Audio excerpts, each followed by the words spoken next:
چې زه ډېره شکریه اول ستا ادا کوم چې ته دې ځای ته رالې. بیا د خپل د ولو د کیرړۍ د ډېرۍ د شلمانو ادا کومه چې هغو کشرانو زمونږ د مشرانو په خبره عمل وکړو او نن د هغې نه وروسته هغو په اسلام آباد کې چې دی راغونډ شو او زمونږ د مشرانو په عمل هغو چې دی عمل وکړو. نو زه د هغو ډېر شکر ګزار یم. تر هغه وخته به زمونږ کشران پابندي چې څو مشرانو مونږ هغو ته بیا ویلي دي چې تاسو د هغه خلکو سره شامل شئ، هغې پورې به زمونږ د مشرانو زمونږ کشران یعنې پابندي. بسم الله الرحمن الرحیم. مونږه چې د خپل مشر راوست زمونږ د کشرانو نو زمونږ هم دا شوق و د هغه هم دا شوق و چې د دې شلماني قومي منډ دپاره مونږه کوشش وکړو او د دې نوم اوچت کړو. نو په دې وجه مونږه زمونږ کشرانو مشرانو ټولو مونږ یو جرګه وکړه چې دا مشران دې ته راوسته غواړي. خو د هغې بدقسمتي زمونږ دا وه چې په هغې کې داسې غونې خبرې وشوې د مشرانو له طرف نه چې په هغې زمونږ د شلماني قوم د کشرانو مشرانو لږ غونې خفګان ښکاره کړ. د هغې وجه دا وه چې یو خو د دغه مشرانو به څه سوچ و هغه به ټیک و، هغې ته غلط نه شو ویلی، خو هغو زمونږ چې کوم هغه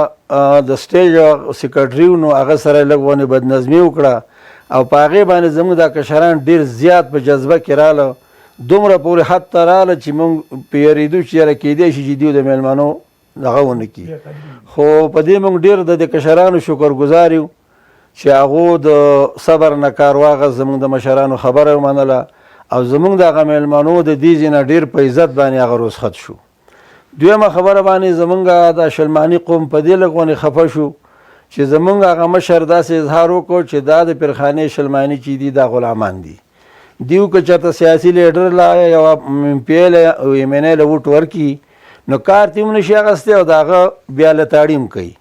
نو په دې دوو خبرو مونږ ځانه بیا د قومونو جرګه وکړه چې یاره دا دواړه خبرې چې وي دا زمونږ د شلماني قوم دپاره لږ غونې دا تک وي. نو په دې مونږ د دې مشرانو نه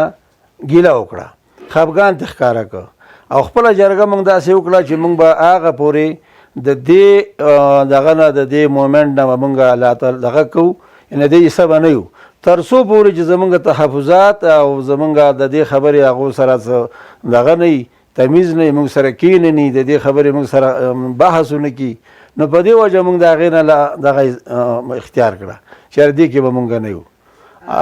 جی مونږ چې دې دغه ته ورسېدو نو نتیجې ته چې زمونږ دلته چې کوم تنظیم دی او دا دغه شانې په مخه چلیږي او د دې څه حل نه یې راوتی نو د دې نه بدنظمي جوړېږي. نو د دې وجې نه مونږ د خپل کشران ټول د هغو ته دا پیغام ورکړه څوک چې دلته و هغه د کیرړۍ شلماني، هغه د ولو شلماني یا د ډېرۍ شلماني، مونږ ټولو دا پیغام هغو له ورکړه چې مونږ ته د حالت داسې معلومیږي چې تر څو پورې مونږ په دې کې خپل لوی وړو کشرانو مشرانو یو جرګه نه یې کړي او د هغې یو خاص نیچوړ نه یې ویستلی، نو تر هغه پورې به تاسو په دې تنظیمونو کې په یو تنظیم کې حصه نه اخلئ. کوم چې زموږ د مشرانو خبره وکړه نو زموږ د کشرانو زموږ به ټولو په دې عمل وي او موږ به دا زور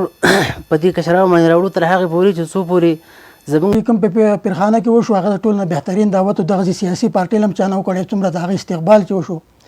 خو د هغې باوجود په هغه تنظیم کې داسې بدنظمي پیدا شوه چې هغې کې زموږ سیکرټري صاحب ته سپکاوی د هغه وشو. د هغې د وجې نه موږ په دې دغه څه د سیاسي پارټۍ په وجه باندې چې هغه وی چې دا د سیاسي تنظیم نه دی بیا هغه سیاسي شو، نو د هغې د وجې نه موږ د دغه پروګرام نه د دوه ډېر زبردست پروګرام چې یو حاجي صاحب یې راغوښتی ولاړی ته خو د دوه چې کوم د سټیټ سیکرټري و هلته د هغه بېزتي وشوه او په هغې باندې دوه لږ خفګان ظاهر کړو. بل حاجي صاحب چې کوم سوچ و لکه کومه خبره وه هغه خو نه وه، دوه هغه خبره کوله چې موږ به قوم را یو کړو، شلماني قوم را یو کومه، نو هغه سیاست و ټول خبره نه وه، لکه قوم را یو کول نو قوم جدا کولو. نو د دې باندې ټول شلمانو خپل یو جرګه وکړه چې مونږ قوم را یو کوو، مونږ قوم جدا کوو نه. کیرړۍ شلماني و هغې کې د ډېرۍ شلماني و د ولو شلماني و دوی خپله جرګه کړله په کیرړۍ کې بیا کړله. د هغې نه بعد دویم میټینګ د دوی ډېرۍ کې دا وشو چې تر هغې پورې به مونږ کشرانو ته دا پیغام وي چې تاسو به څه قسمه حرکت نه کوئ څو چې تاسو ته مونږ خپل یو میسج نه راکړو. خبرې خو چې زموږ مشرانو وکړې تاسو واورېدې، مونږ چې دا ویل غواړو چې تاسو ته پته را چې څه موده مخکې په کیرړۍ کې زموږ یو تنظیم میټینګ شو، خو دا تنظیم د میټینګ نه مونږ ته دومره انتشار جوړ شو چې زموږ قومونه په خپلو کې بېګړه وشو، مکمل بګړاو طرف ته نور هم روان دي. نو زموږ مشرانو دا فیصله وکړه په اسلام آباد کې نن زموږ میټینګ وشو، دلته هم زموږ مشران راغونډ شوي دي، میټینګ وشو. دوی موږ ته دا هدایت جاري کړه چې تر هغې پورې به تاسو په یو تنظیم سره څه قسمه تعارف نه ساتئ تر څو پورې موږ تاسو ته خپل هدایت نه جاري کړي. نو انشاءالله زموږ د دې مشرانو په خبره باندې زموږ عمل دی چې تر هغې پورې موږ هېڅ نه کوو تر څو پورې دې مشرانو موږ ته څه میسج نه یې راکړی.